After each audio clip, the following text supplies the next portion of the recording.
Olá pessoal, tudo bem com vocês?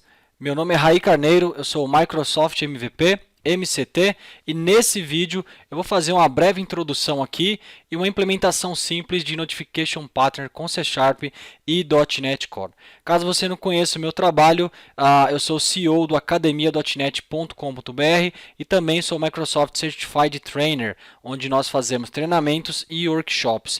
Vai lá no site, dá uma olhadinha, tem bastante conteúdo bacana.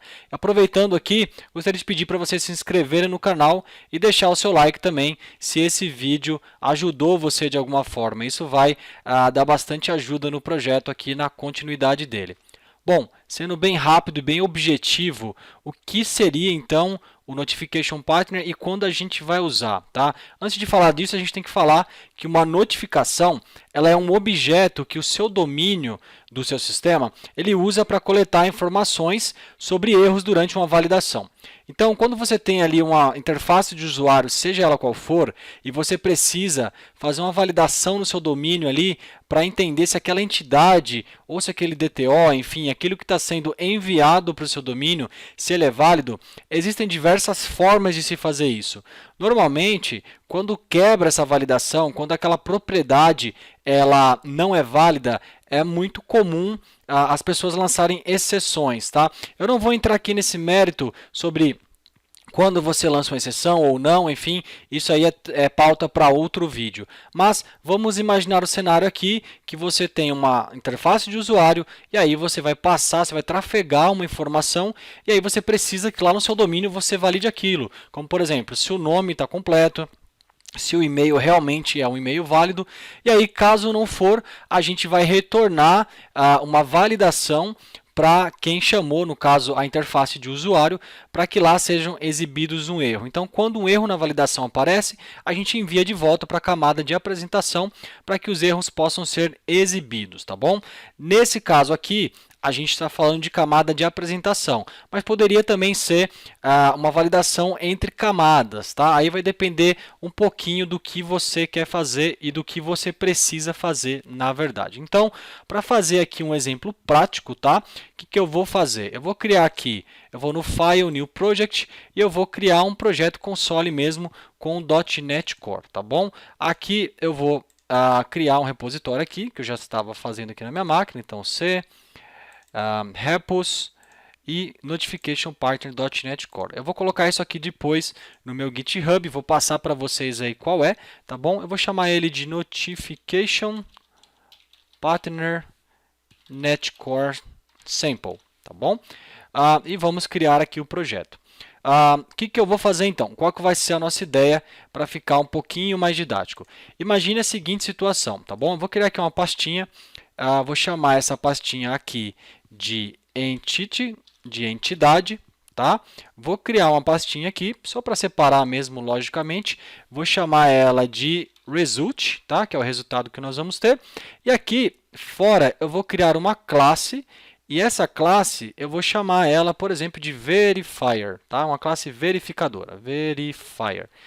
O que essa classe verifier vai fazer? Ela vai ser responsável por simular como se fosse um input, né? A gente vai receber uma entidade e aí nós vamos validar se essa entidade ela é válida ou não, tá? Essa entidade aqui eu vou criar aqui, né? Vou clicar com o botão direito na pastinha entity, add, e vou criar aqui um class e eu vou chamar de person, como se fosse uma entidade do sistema que representa uma pessoa, tá bom?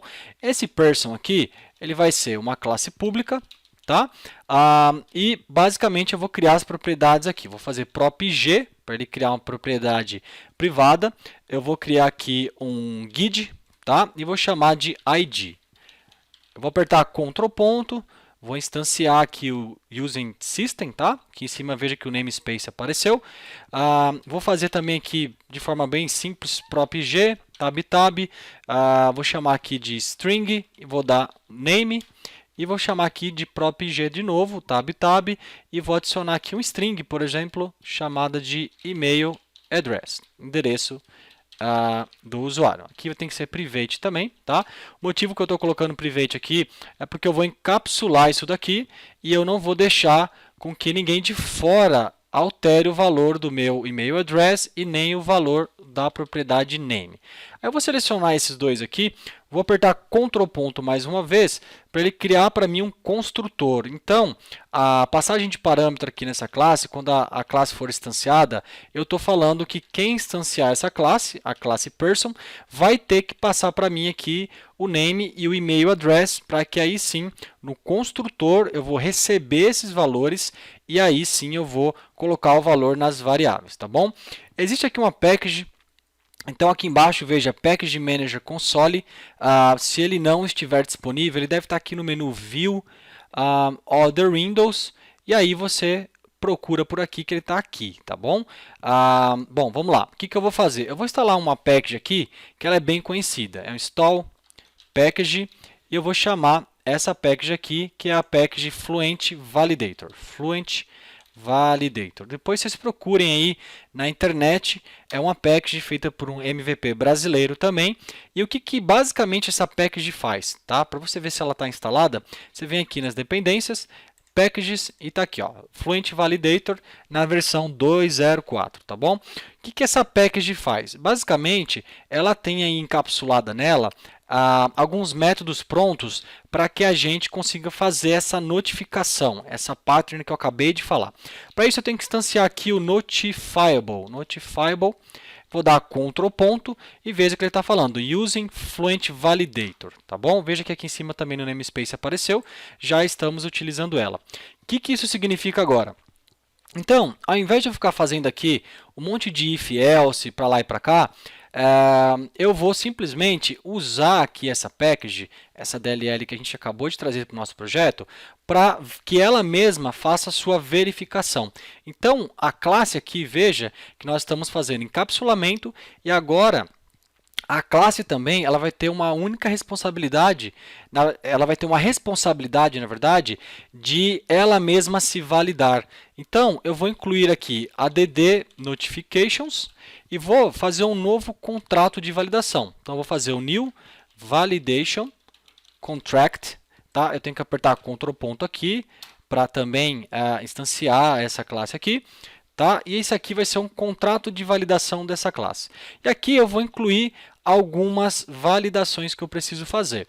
Tá? Aqui dentro a gente vai fazer o seguinte, a gente vai clicar ponto e vai falar hasMinLength. O que esse hasMinLength significa? Ele vai olhar para a propriedade name, que a gente acabou de colocar aqui, e o mínimo de tamanho, esse len aqui é de length, de tamanho. O mínimo de tamanho que essa variável tem que ter, que essa propriedade tem que ter, é 3.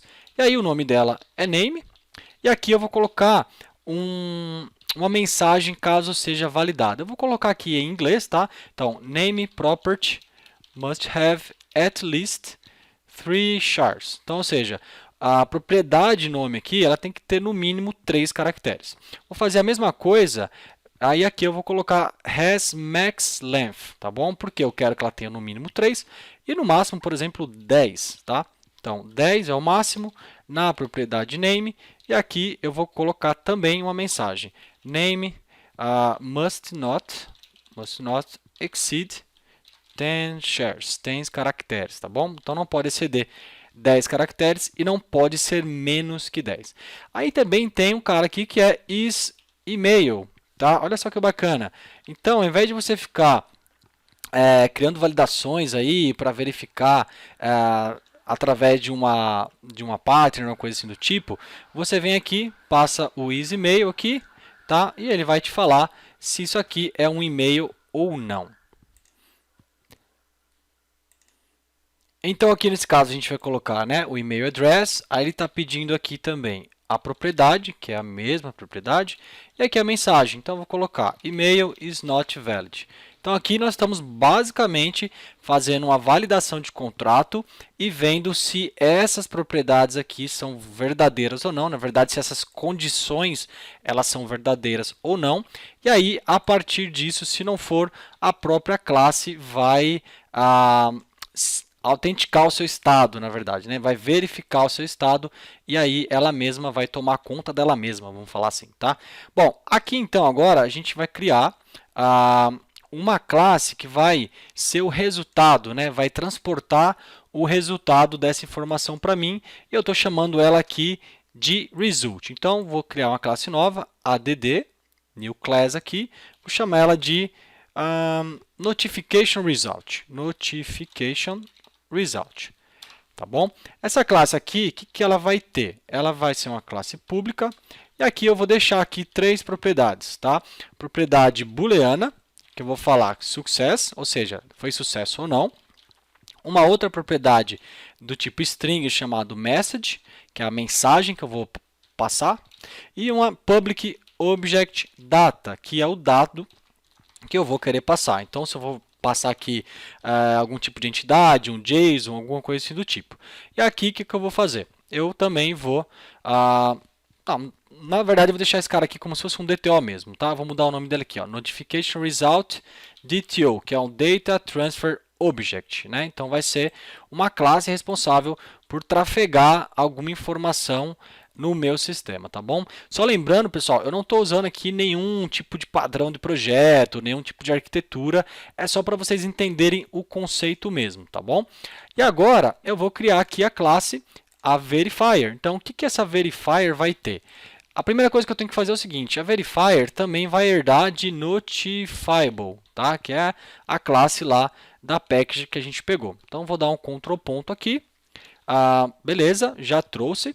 E aqui, o que eu vou fazer? Eu vou criar um método aqui chamado public, e aí eu vou passar como retorno o resultado aqui, que é notification result DTO, tá? E aqui eu vou chamar de execute, só para fazer uma execução, e eu vou chamar isso lá do programa.cs. Ctrl ponto, trouxe a referência dela. Aqui dentro eu vou fazer o seguinte, eu vou instanciar person, e vou falar que person é igual new person, e ele vai pedir para mim aqui, ó, o nome, Raí Carneiro, e o e-mail, contato@academia.net.com.br. Então, estou instanciando, estou criando aqui a pessoa, né, o person. E vou fazer um return, verify, vou criar aqui um novo método que eu vou chamar e vou passar a person. E aí, dentro desse método aqui, nós vamos verificar e vamos fazer aqui como se fosse uma regra de negócio, tá bom? Mais uma vez, não se importem aqui com padrão de projeto, nada, a gente está fazendo só uma demozinha para vocês entenderem mesmo, tá bom? Então aqui, ó, eu estou chamando o execute, eu vou criar aqui, eu vou instanciar a person, passar o nome e o e-mail, e aqui vou chamar um método verify, passando essa instância aqui de person, e aqui dentro é como se fosse uma regra de negócio, né? Simulating business rule. Na verdade, eu vou simular não uma regra de negócio, mas sim uma validação. Validation of entity. Tá? Bom, aí aqui eu vou fazer o add notifications. Esse método aqui, ele é dessa package. E aí ele pede para eu passar para ele um objeto, e esse objeto, que no caso é o person aqui, ele já tem as notificações, certo? Então, se isso aqui for quebrado, se essas regras forem quebradas, a propriedade que ele vai ter é a propriedade .notifications. Então, eu vou fazer person.notifications. De novo, se quebrar a validação, esse notification, se você olhar aqui, ele é uma read-only collection de notificações. Então, eu vou ler se existem notificações que foram quebradas. Tá? Isso aí, se foi quebrado, ele vai me retornar aqui uma propriedade invalid. Então, se for inválido, eu vou retornar aqui, return new notification result DTO, que é aquela classe que a gente fez especialmente para passar, para trafegar, né? E ela tem 3 propriedades, lembra-se? Então, é false a primeira, ou seja, não é verdadeiro. Aí aqui é uma mensagem, e aqui, e aqui abaixo as notificações. Então, notification. Se for errado, vai ficar isso aqui mais ou menos. Então, return new notification result DTO. Aqui ele está reclamando porque a gente esqueceu de passar aqui no construtor, tá bom? Bom, eu não vou deixar aqui private, só por questão de demo mesmo, mas a gente esqueceu de fazer isso aqui, tá? O que eu fiz foi, eu dei um Ctrl ponto aqui, ele gerou para mim o construtor, e agora eu estou passando essas informações aqui para dentro. Vamos colocar o private sim para ficar certinho, né? Então, private set, a gente vai encapsular isso daqui. Beleza, encapsulamos e aqui eu vou passar a mensagem de erro. Então, é a mensagem de erro da validação. Então, seria como se eu estivesse voltando para o meu usuário, para a minha interface e falar, please validate following fields, ou seja, por favor, valide os campos a seguir, tá? Bom, então aqui é o cenário de não dando certo, né? Ele vai validar aqui a minha entidade, aqui, e logo em seguida, se for inválido, ele já vai retornar esse DTOzinho aqui falando que deu problema. Se deu tudo certo, eu vou fazer o contrário, né? Então, return new, deixa eu copiar esse cara aqui. Return new notification result de TO, no caso de der certo. Vou passar um true, de verdadeiro, e vou falar aqui, sei lá, validation success, ou seja, a validação foi com sucesso. E aqui eu não vou passar nada, né? Vou passar um objeto, na verdade eu vou passar um nulo aqui, né? Então veja a lógica que bacana como ficou. Agora eu tenho que chamar isso aqui lá no program.cs, porque como a gente está fazendo aqui, eu vou ter que chamar aqui dentro a instância daquele cara. Então, só por teste mesmo, var verify igual new verifier, que é o nome da classe, instanciar ela aqui, verifier ponto execute. Tá bom? Vou chamar a execução dela. Isso aqui vai me retornar um objeto, né? E aí eu vou colocar o retorno aqui dentro da forma de JSON. Então, JSON serializer ponto serialize e vou passar o verify aqui. Tá certo? Vamos compilar isso aqui. Vamos ver se não vai dar problema. Então, build solution. Dando tudo certo aqui, a gente põe um breakpoint e parte para o teste. Então, mais uma vez, esse aqui é o nosso método main, ele vai entrar aqui, ele vai executar isso daqui, e na execução eu vou simular como se eu estivesse passando aqui um DTO, tá bom? Um objeto, na verdade, para validá-lo. Então, eu vou entrar nessa classe, df11, e aqui eu estou instanciando o person com as duas informações. Eu vou entrar na classe, veja que eu estou passando o name aqui, Raí Carneiro, estou passando o e-mail e aqui ele vai fazer a validação. Seguindo aqui, ele vai entrar nesse método de validação, vai ver se tem alguma notificação. Veja que existe uma notificação aqui. O nome não pode passar de 10 caracteres, ou seja, Raí Carneiro aqui tem 1, 2, 3, 4, 5, 6, 7, 8, 9, 10, 11, 12, 13. Tem 12 ou 13 aqui. Então ele passou e não validou. E aqui eu vejo, é inválido? True. Então, ele vem aqui e me fala que não é válido, tá bom? Se você olhar aqui, ele me retornou aqui no formato JSON, que não deu certo a mensagem de validação e quais propriedades que deram errado. Vamos simular agora passando o e-mail inválido também, para vocês verem como que ele vai fazer. Vou rodar de novo, vou deixar ele rodar agora sem breakpoint, tá? Mandar ele rodar de vez. E veja que agora ele vai quebrar também, tá? E não vai deixar. Deixa eu rodar mais uma vez aqui, acho que deu algum probleminha. Veja, mais uma vez. Então, além da primeira propriedade do nome, ele também está reclamando aqui, que o e-mail não é válido. Email is not valid. E agora vamos fazer o caminho feliz. O caminho feliz seria eu passar um nome menor que 10 caracteres e um e-mail válido, academia.net.com.br. Aqui, vamos parar aqui e vamos ver se o invalid vai dar true ou não. É para ele dar false, porque agora sim nós temos uma entidade íntegra. Então, olha lá, if invalid, ou seja, não é inválido, foi para o caminho feliz, me passou um true e vai cuspir aqui na tela, ou para quem precisar, né? Cuspiu aqui que deu certo. Success true, mensagem validation success, e é isso aí. Bom, gente, é isso aí. Muito obrigado pelo tempo de vocês. Eu vou deixar isso aqui disponível no GitHub. O link é esse aqui, github.com/rcarneironet, Notification Pattern Netcore. Espero que tenha sido bom para vocês, tenha agregado. E é isso aí, até o próximo vídeo. Forte abraço.